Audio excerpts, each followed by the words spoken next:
They were the faces of America's dreams, innocent, adorable, talented beyond their years. We invited them into our homes, watched them grow up on screen and celebrated their every success. But behind those bright eyes and stage lights, a different story was unfolding. A story of contracts, pressure, and a loss of childhood that cast a long shadow over their adult lives. This is the untold truth of the child stars from Hollywood's golden era and what it cost them.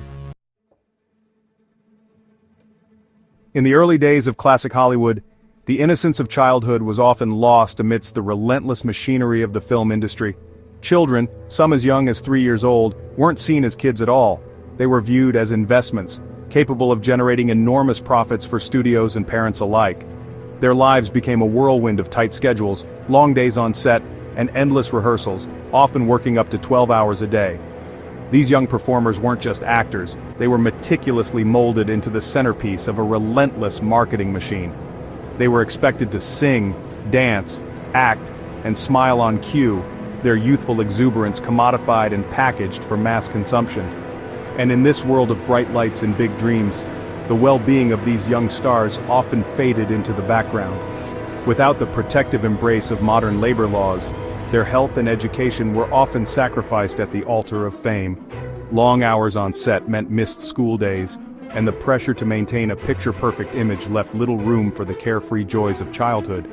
The studios, driven by the insatiable appetite for entertainment, often prioritized profit over the well-being of these vulnerable young performers. The children became trapped in a system that valued their economic output more than their emotional and psychological development, leaving many to grapple with the long-term consequences of a stolen childhood. In the shimmering mirage of Hollywood, these young stars soon discovered that their performances weren't confined to the silver screen. They were thrust into a world where they had to play a role both on and off the set, their lives transformed into carefully constructed narratives designed to captivate the public's imagination. Studios, with their teams of publicists and image consultants, became architects of identity, crafting personas for these young stars that bore little resemblance to the children they truly were. They were molded into archetypes. America's sweetheart, the boy next door, the perfect daughter, their images meticulously curated to evoke a range of emotions in their adoring fans. Every aspect of their public lives, from the clothes they wore to the words they uttered, was carefully scripted and controlled. Their smiles, often captured in countless photographs, became a commodity, a carefully honed expression designed to project an image of unwavering joy and innocence. But behind the facade of these manufactured identities, the children themselves were struggling to reconcile their true selves with the personas they were expected to embody. They were robbed of the freedom to express their individuality, to make mistakes, to simply be children, their lives transformed into a performance that never seemed to end. The weight of these expectations, the constant scrutiny of the public eye, took a toll on their developing psyches. The pressure to maintain this charade of perfection left many feeling isolated and alone, yearning for the freedom to live a life beyond the spotlight's glare. They were trapped in a gilded cage of their own making, their childhood sacrificed at the altar of fame and fortune. And as they grew older, many struggled to break free from the carefully crafted personas that had come to define their public image, forever haunted by the ghosts of their manufactured pasts. In the annals of Hollywood history, there are few stories as poignant as that of the Golden Girl, a child star who captivated the world with her infectious charm and undeniable talent. She emerged as a beacon of hope and joy during a time of great uncertainty, her every move chronicled in the pages of magazines and newspapers across the globe. She possessed a rare and captivating presence that could charm even the most jaded of hearts, her smile capable of lighting up a room with its infectious radiance. Politicians sought her endorsement, theaters sold out in minutes when she graced the stage, and millions of fans around the world found solace and inspiration in her youthful exuberance. But behind the dazzling facade of fame and adoration, the Golden Girl's life was far from the fairy tale it appeared to be. Her childhood, rather than being a time of carefree exploration and discovery, was dominated by the relentless demands of her career. Her days were meticulously structured, every hour accounted for, her life a carefully choreographed performance orchestrated by the studio heads who controlled her every move. Every morning, her Her naturally curly hair was subjected to hours of styling, sculpted into the iconic look that adorned countless posters and magazine covers. Her expressions, her every gesture, were rehearsed to perfection, her natural spontaneity stifled by the need to maintain a carefully crafted image. Any display of genuine emotion, any hint of the rebellious spirit that burned within her, was met with swift and often harsh punishment. Her handlers, driven by the insatiable demands of the industry, saw any deviation from her carefully constructed persona as a threat to their carefully crafted empire. And so, the Golden Girl learned to suppress her true self, to sublimate her own desires and aspirations in service of the image that had been created for her. She was showered with adoration by the public, yet rarely afforded the simple joys of childhood. Her life was a whirlwind of premieres, photo shoots, and public appearances, her days filled with the clamor of adoring fans and the relentless scrutiny of the media. From the depths of the depression emerged a voice so pure, so powerful, that it seemed to embody the hopes and dreams of a nation yearning for solace. The tragic songbird, as she would come to be known, possessed a gift that transcended generations, her voice capable of stirring the deepest of emotions in all who heard it. Her breakout performance, a tour de force of raw talent and emotional depth, catapulted her to superstardom, her name becoming synonymous with the golden age of Hollywood. But behind the dazzling smile and the soaring melodies lay a heart heavy with unspoken pain, a spirit crushed by the weight of expectations and the suffocating control of those who claimed to have her best interest at heart. Despite the adulation of millions, the tragic songbird never truly felt the joy of stardom. Instead, she found herself imprisoned by the very industry that had promised her fame and fortune. Her life became a relentless cycle of rehearsals, recordings, and public appearances, her days micromanaged by studio executives who saw her as a commodity to be exploited rather than a young girl in need of guidance and support. They criticized her appearance, deeming her too short, too chubby, their words cutting deep into her already fragile self-esteem. She was subjected to grueling diets and punishing exercise regimens, her youthful body pushed to its limits in the pursuit of an unattainable ideal. To keep up with the demands of her grueling schedule, she was introduced to a cocktail of uppers and downers, her young system becoming increasingly reliant on these chemical crutches. He was the boy who never seemed to age, his youthful good looks and infectious charm captivating audiences for decades. The eternal teen, as he was affectionately known, embodied the spirit of youthful optimism and adventure, his on-screen persona a comforting presence in a world often shrouded in darkness. He was typecast as the cheerful, mischievous, but ultimately lovable rogue, a role he played to perfection in countless films and television shows. His face adorned lunchboxes and bedroom walls across the nation, his every move followed by legions of adoring fans.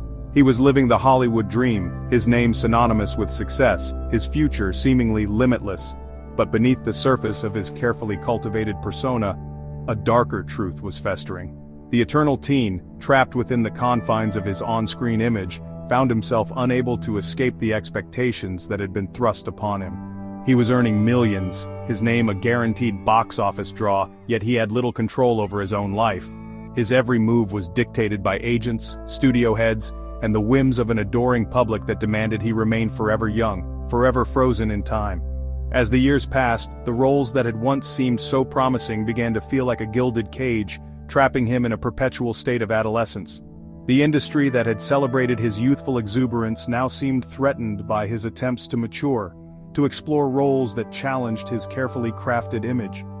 He struggled to break free from the typecasting that had defined his career. His efforts to showcase his range as an actor often met with resistance from those who preferred him to remain the eternal teen. His personal life became a casualty of his fame, his relationships often strained by the pressures of his career and the constant scrutiny of the public eye.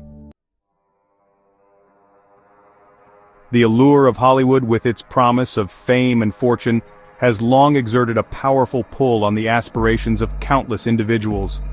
But for some, the dream begins not with their own yearning for stardom, but with the ambitions of their parents. In the high-stakes world of child actors, the line between parental support and exploitation can become blurred, often with devastating consequences for the young stars caught in the middle. One such cautionary tale is that of a beloved actor, his name synonymous with a generation's childhood memories, who achieved extraordinary financial success before he even reached adulthood. His films broke box office records, his face graced merchandise sold worldwide, and his earnings soared to unimaginable heights. Yet when he came of age and sought to access the fortune he had amassed, he was met with a chilling realization. The money was gone, squandered by the very people entrusted with his well-being. His parents, blinded by the allure of wealth and seduced by the intoxicating power of Hollywood, had treated his earnings as their own, their desire for a lavish lifestyle eclipsing their responsibility to safeguard their child's future. This heartbreaking case, a stark reminder of the vulnerability of child stars, led to the enactment of the Coogan Law, a landmark piece of legislation designed to protect the earnings of child actors. The final act for many of these child stars unfolded far from the bright lights and red carpets that had defined their youth. Their stories, once filled with the promise of endless possibility, often took a darker turn as they navigated the treacherous terrain of adulthood. They had been trained to excel in the world of make-believe, their lives meticulously choreographed to project an image of effortless perfection. They could deliver lines with heart-wrenching emotion, charm their way into the hearts of millions, and embody characters that captured the imaginations of generations.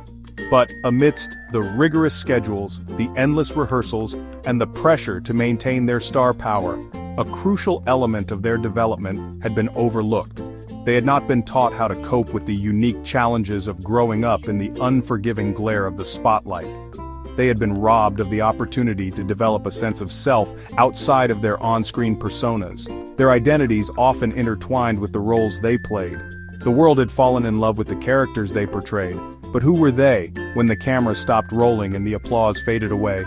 This fundamental question, one that most grapple with in the privacy of adolescence, became a source of profound anxiety and confusion for these former child stars. Many struggled to reconcile their carefully constructed public image with the realities of their own experiences. They had been taught to suppress their emotions, to present a cheerful facade to the world, even when their lives were crumbling around them.